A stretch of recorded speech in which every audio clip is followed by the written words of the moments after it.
Oh, hi. Welcome to Drag 101. This is episode 0 of my new series, which I'm going to talk about all the basics, the ins and outs of drag, makeup, and cross-dressing, and all that stuff. So this is like the pre-episode. This is going to be a you will need. So, episode 0, what you need. So I'm going to be talking about all the products that you need, giving you a rundown of just what they are, what you'll need them for, and what they do. And it's kind of like a quick checklist for you to have before you come to class. So the first thing is base. I'm going to talk about base. So, firstly, primer. What does primer do? You put this on before anything else. This preps your skin for makeup. It makes your skin feel really nice and soft and smooth, and the makeup can just glide on. But also, it acts as like a barrier perhaps, and it just protects your skin, because now since I started using primer, I can't fathom the idea of putting makeup straight on my skin, because I feel like makeup's awful for your skin, to be honest. So put primer on, it makes you feel a little bit better, and it just feels really nice. First thing after that is people do their base in different orders, but I use concealer. What does concealer do? It conceals. What would you want to conceal? Undesirable things on your face.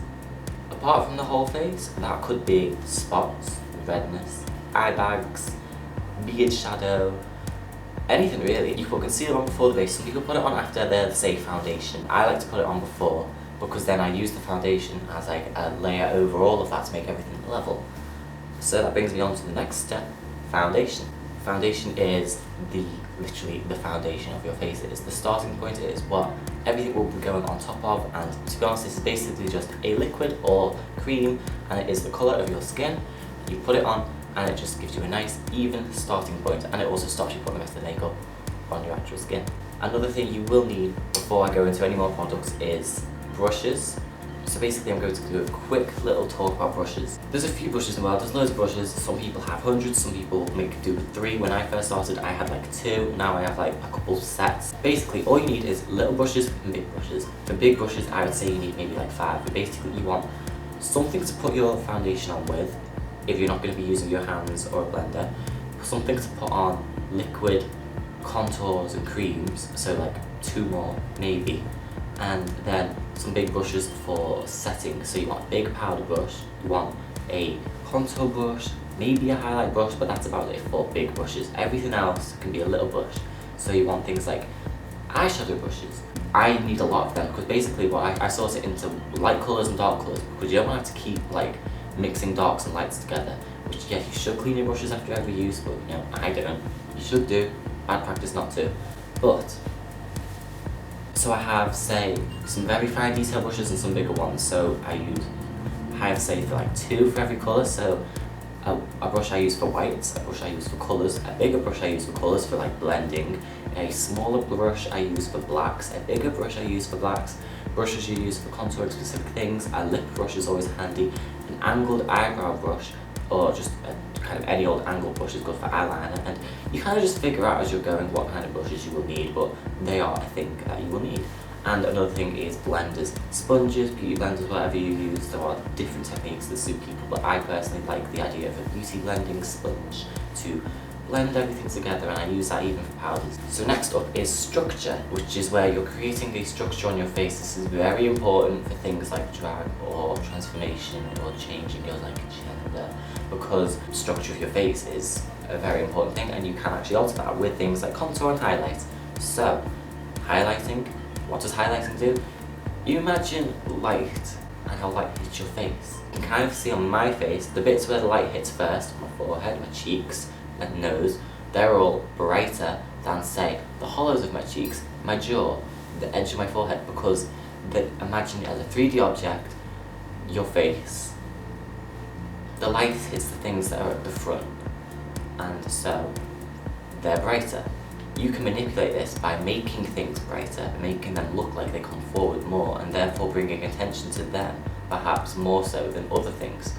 One example is, I like to have a very bright cheek. This makes my cheeks look really bright and big, and like they're coming forward, and like they've got really strong cheeks, which it helps if you do anyway, but that's one reason I do that. Another example is people make their nose light. Right in the middle though, you don't make the whole nose light because otherwise that makes your whole nose come forward, but what you do is you strategically get the middle of your nose and bring that forward so then it looks like your nose is really pointy, and that is a desirable nose in today's society.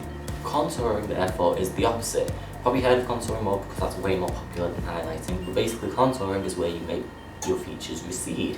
So you get a dark colour that is meant to look like a shadow, and you draw shadows on your face to make things look shadowier. So one big example that everyone knows about is cheek contouring. So what you do, you will draw a brown stripe over your face, and what this is meant to look like is it looks like a shadow of a cheekbone.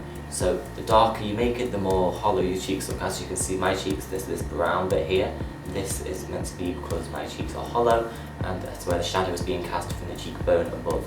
Now, I have very bony cheeks, so I don't actually like to contour my cheeks that much because I don't want to look like over-contoured. But if you say don't have cheeks, or you want some cheekbones, or you want to say manipulate your cheeks just to look skinnier, that's how you do it. People do the same to their jaw, to make the jaw look like further back, their chin to like make the chin look further in, and you can do it on your forehead. I'll be talking about all of this though in the contouring episode, which should be like episode 2 or something. So, after structure, another thing you need is setting all of this, because what you do with the structure, I do that with creams. You can use cream contour, cream highlight, so a light colour and a dark colour. And so you have to set all this because you can't just leave creams on your face because they'll smudge off, so you have to set everything with powders. So setting is another stage in the makeup, so you need a base powder, which is just the colour of your skin, or you can use a translucent powder. But then you need a highlighting powder, which is a powder that is a little bit lighter than your skin colour, and then you want a contour powder, which is a brown, or whatever colour you are, darker than your colour. So I would use a brown because I'm white and my shadows look brown. The paler you are, you want to have a more cool toned brown, whereas I'd say the more deeper skin toned you are, you might want a warmer colour, which is a mistake I see a lot of people do if they're pale like me, is they will then use a warm brown contour, which is essentially just an orange. And a lot of contour products, to be fair, that are released are orange, but orange doesn't really look like shadow when it's on a pale face, it just looks like orange. And with highlight, you just want a lighter colour that goes on your face to, it's the same as contouring and highlight, but you're just doing it again with powder. That bit is actually optional because some people don't do that and sometimes they just put powder over their face. So after that is the optional step of strobing, otherwise known as highlighting today, which has become hugely popular, which is basically where you put wet stuff on your face to make it look like it's catching the light when the light does catch it and it looks more intense. One example is you can see my cheekbone. My cheekbone has got a slightly dewy look to it, and this means when it catches the light it really comes forward, it makes my cheeks look more severe. This is really popular these days, it's almost overtaking contouring and everyone wants to look like they have big glowy cheeks, which is fine. So you will use you have cream highlighters, or the most common one is powder highlighters, which is just a shimmery powder that you just dust on strategically. If you don't do it strategically, your whole face is going to look shiny and then you're just going to look like a shiny face. And especially with this kind of makeup, you want to manipulate your face, so that's not going to work. After this is eyes. There are a lot of eye products and I won't be able to talk about them all, but basically if you quick rundown of what you need, there is eye primer, which I don't use, but basically a base colour, so like a light colour. So then there's shadows. Shadows aren't necessarily dark, but eyeshadow is basically powder that you put on your eye. You can get them in lights and darks and colours. So you do a lot of the painting with that, I'd say. So then you have liners. Basically, eyeliner is just the black stuff that goes on top of your eye, but you can also get coloured eyeliners to draw on specific details. And then after that is mascara, which you just use to make your lashes blacker, or bigger.